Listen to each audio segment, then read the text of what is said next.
Қаламыздың тұрғыны Рабиға Ершова бүгін көзіне жас алып отыр. Сонау 32-ші жылдары Свердловск облысында дүниеге келген жан туғаннан балалар үйінде тәрбиеленген. Соғыс басталғанда ол бар жоғы 9 жаста болыпты.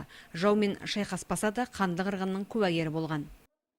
И война, когда началась, мне было 9. Ол уақытта мектепке 9 жаста баратын мен 1-ші сыныпқа барған кезім. Біздің мектепті госпиталь етті де біз оқуымызды тоқтаттық. Ол жерге жаралы жауынгерлерді алып келе бастады. Біз міне сол жаралы жандардың ләкелерін жуып, жарасын таңып, көмек бердік.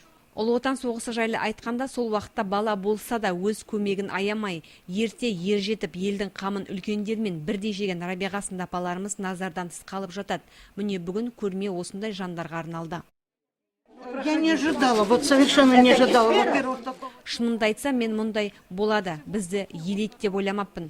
Менің суретім ілулі тұр. Бұл бізге көрсетіліп отырған құрмет деп білемін. Жасырмаймын. Балалық шағымды көрген қиын қыстау кезеңдер көз алдымнан өтті. Мұндайды біздің балаларымыз көрмесін.